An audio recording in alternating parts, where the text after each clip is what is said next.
어, 한 주간도 어떻게 잘 지내셨습니까? 사실은 우리 지난주에 예배 때 우리가 코로나 상황이 이제 풀리면서 외출도 풀리고 이러면서 이제 좀 상황이 좀 해결돼 가고 있다. 참 다행이다. 이런 얘기 해놓고 곧바로 또 확진자가 생겨서 여러분들 외출도 잘 못하게 되고 좀 어려운 마음들도 있는 줄 압니다. 그래서 오늘 예배를 통해서 여러분들 마음에 좀 하나님이 주시는 위로와 좀 평화가 넘치기를 주님의 이름으로 소원합니다.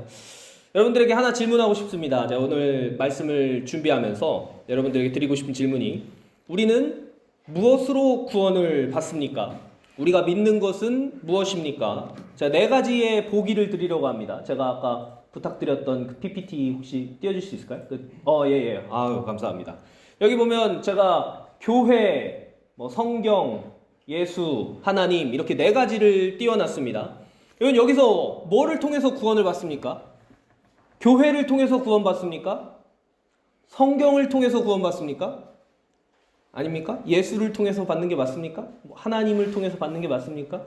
참 우리 일상생활에서는 막 섞어서 씁니다. 교회 다니면 구원받는다, 성경을 통해 구원을 받을 수 있다, 이렇게 막 다양한 용어를 가지고 섞어서 쓰지만 아주 원리적인 부분을 생각해보면 사실상 하나님으로 구원을 얻는 것이 맞습니다. 그러니까 기독교 신앙의 핵심이 하나님이고 그 하나님이 보내신 예수 그리스도이신 거는 아무도 반박할 수 없는 사실이겠죠. 하나님으로부터 구원을 얻고 하나님이 보내신 그 예수를 통해서 구원의 길을 발견할 수 있다, 그 길을 알 수 있다, 이게 기독교 신앙의 기초입니다. 그리고 그 하나님과 예수의 가르침을 담고 있는 것이 성경이에요.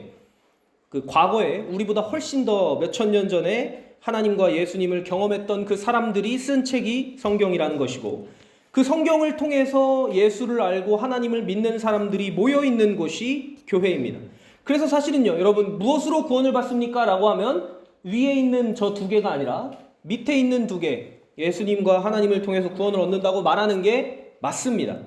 이게 너무 당연한 얘기인데 제가 이 질문을 왜 했냐면, 우리가 가끔 이 순서를 뒤집어서 생각하는 경우가 있기 때문입니다. 이번 주에 제가 말씀 준비하면서 아주 충격적인 기사를 봤습니다. 여러분들도 보시면 충격 받으실 거예요. 기사의 제목이 뭐냐면, 제가 읽어드릴게요. 기사의 제목이 신앙훈련 한다며 대변 먹이는 교회, 이게 제목입니다. 지금 반응이 바로 나오죠. 정말 충격적이었어요. 근데 이 교회가 어떤 걸 했나 제가 기사를 읽어보니까 리더십이 되는 과정이다, 그러니까 그 제자 훈련하는 프로그램으로 아주 비상식적인 훈련을 해왔던 것이 폭로가 돼서 이번에 기사가 뜬 거던데, 내용에 이런 게 있습니다. 망우리 공동묘지에 가서 매를 맞는다, 밀폐된 장소에 혼자 있게 하고, 아니면 게이바 등의 유흥업소에 가서 욕을 먹거나 수모를 당할 때까지 복음을 전한다, 심지어는 구덕이나 대변을 먹는다, 이런 식으로 자기네들만의 기준을 만들어 놓고 그 기준을 통과해야 그 교회 리더를 시켜주고 이런 식으로 했나 봐요. 정말 충격적이었는데, 제가 더더욱이나 이 기사를 읽으면서 좀 솔직히 많이 답답하고 이상한 마음이 들었던 게 뭐냐면, 여태까지 기독교가 사실 욕을 많이 먹지 않습니까? 기독교의 행태와 관련된 수많은 어떤 비난들이 있는데, 그 중에서도 약간 좀 심각하게 부도덕적이고 심각한 문제가 있는 것들은 대부분 소위 말하는 이단 사입이라든가, 아니면 약간 아주 극소수의 종파, 아주 좀 독특한 애들, 이런 애들이 일으키는 일탈인 경우가 많았어요. 근데 이 교회는요, 그런 교회가 아니에요.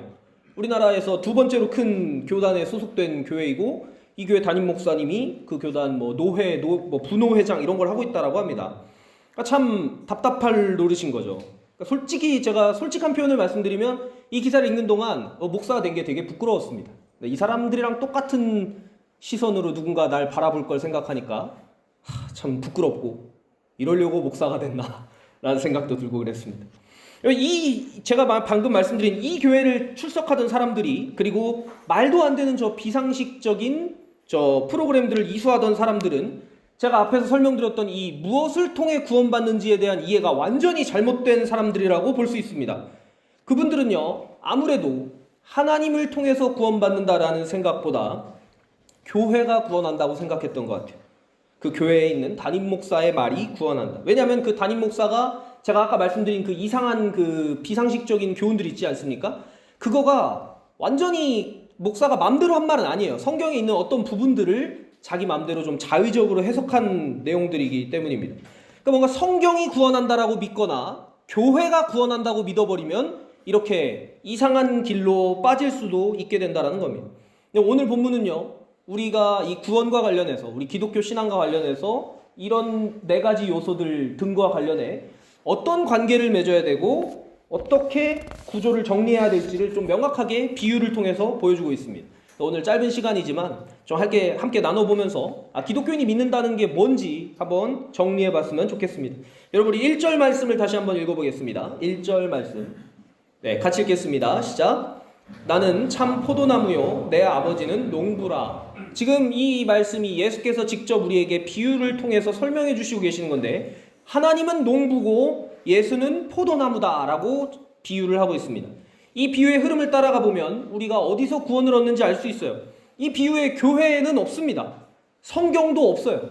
목사도 없습니다. 여러분, 교회를 통해서 구원받는 게 아니고요, 목사를 통해서 구원받는 것도 아니고 성경을 통해서 구원받는 것도 아닙니다. 더 원칙적으로는 농부이신 하나님과 포도나무이신 예수를 통해서만 구원을 얻는 것이고, 정리해보면 이 구원이라는 거는 하나님과 예수님과 우리 요 셋 사이에서 일어나는 사건이지 별거 바깥에 있는 다른 요소들이 끼어들 경우가 아니라는 겁니다. 다른 것들은 추가적인 도움을 주는 요소에 불과하다라고도 말할 수 있어요. 이건 좀 제가 좀 강력하게 좀 좁혀서 표현하는 겁니다. 이 워낙 충격적인 기사를 보면서 준비해서 그런지. 2절을 한번 읽어볼까요? 2절 읽어보겠습니다. 시작. 물은 내게 붙어 있어 열매를 맺지 아니하는 가지는 아버지께서 그것을 제거해 버리시고, 무릇 열매를 맺는 가지는 더 열매를 맺게 하려 하여 그것을 깨끗하게 하시느니라 라고 되어 있습니다. 우리는 예수에게 붙어 있는 가지다 라고 이야기합니다. 하나님은 농부고 예수는 포도나무고 우리는 거기 붙어 있는 가지다. 근데 그 가지들 중에 열매를 맺지 못하는 가지가 있고 열매를 맺는 가지가 있습니다.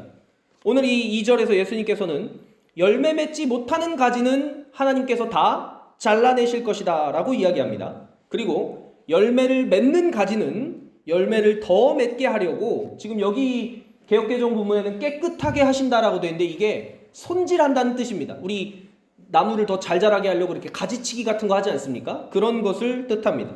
그러니까 이 2절까지를 정리해보면 구원이란 뭐냐? 포도나무이신 예수에게 우리가 가지라면 거기에 잘 붙어있는 게 구원입니다.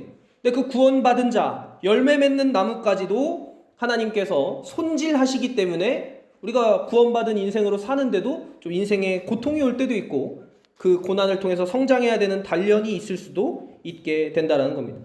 우리가 기독교인이 받는 단련의 목표는 더 열매 맺게 되는 것이 유일한 목적입니다. 그러니까 이상한 목적을 가지고 이상한 교훈을 하고 이상한 단련들을 주는 것은 큰 의미가 없다라는 겁니다.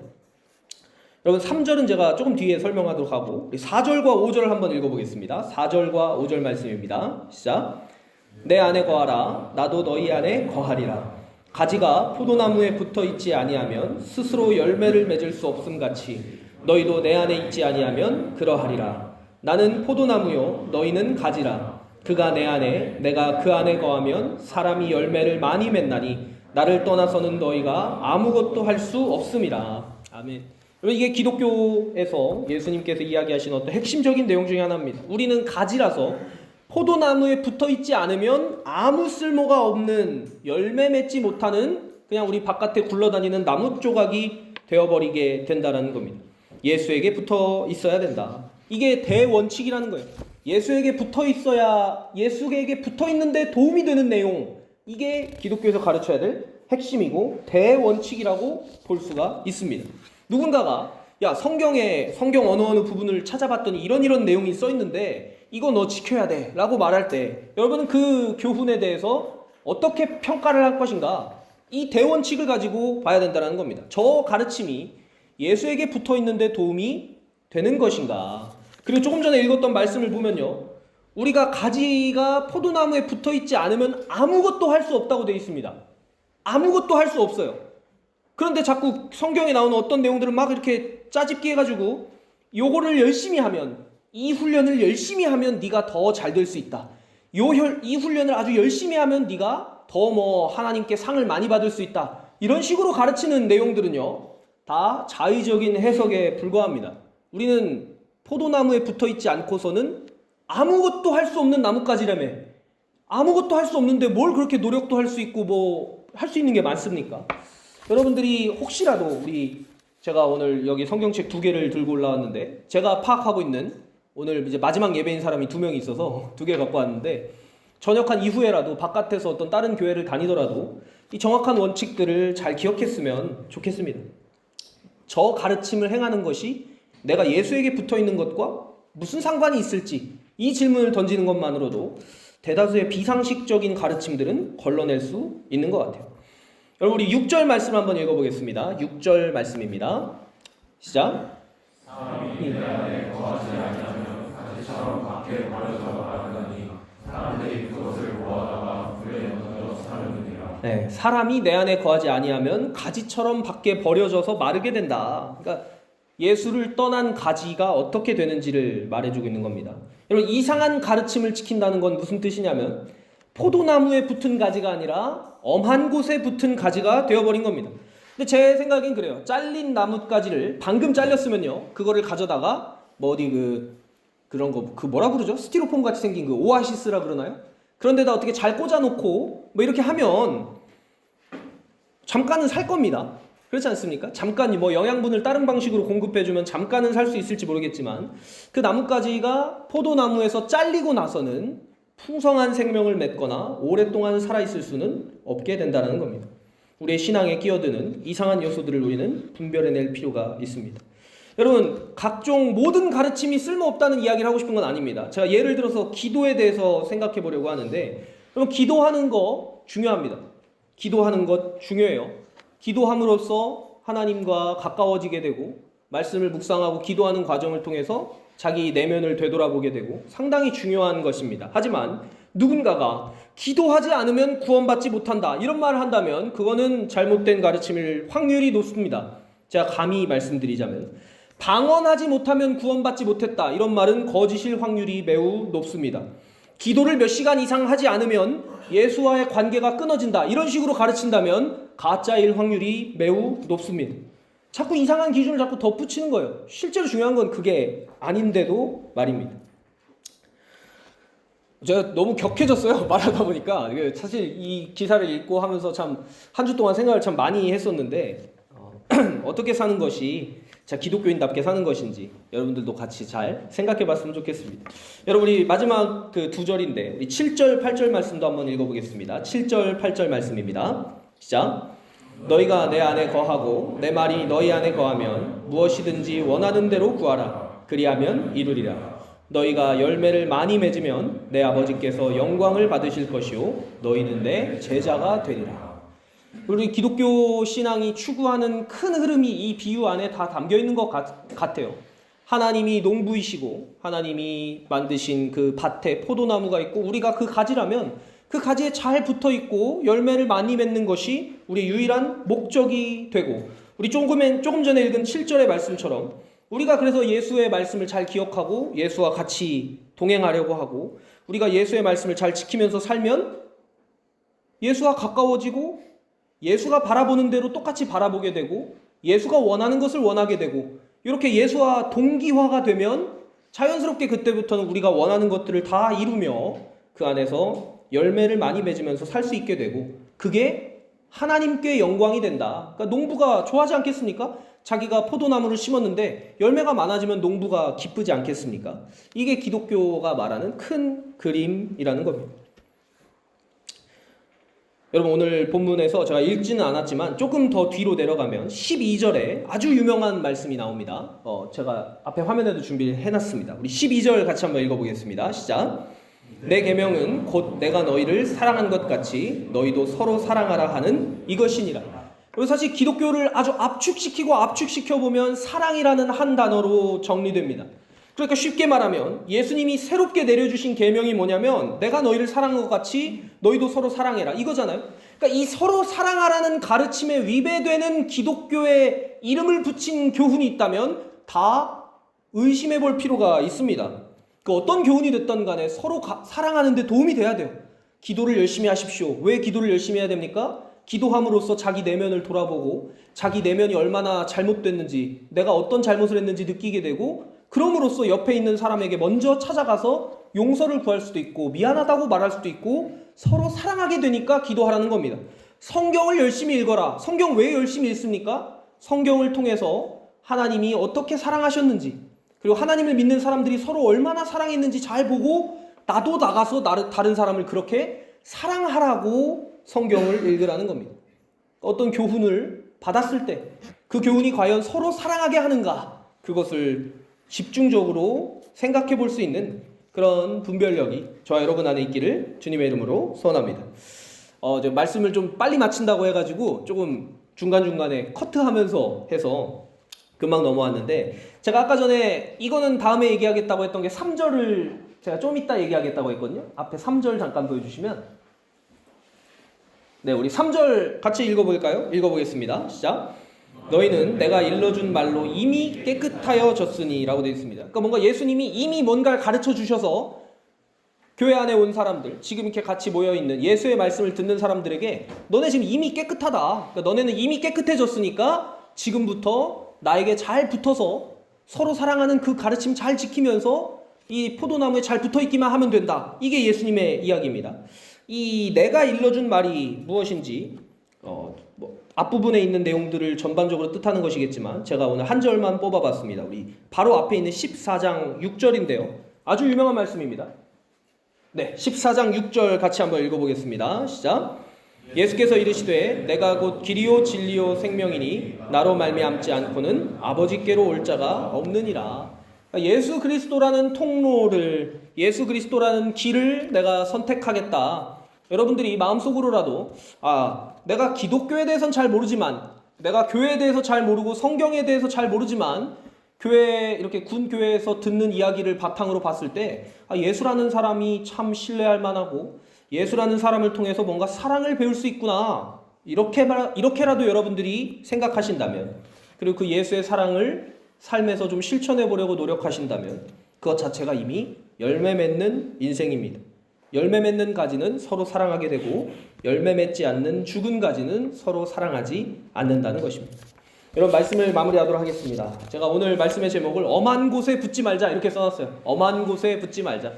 여러분, 사실은 여러분들을 제가 이 군에서 만나는 동안에 일주일 동안 여러분들이 각자의 근무지에서 일도 많이 하고 간부들도 많이 만나고 그렇게 하지 않습니까?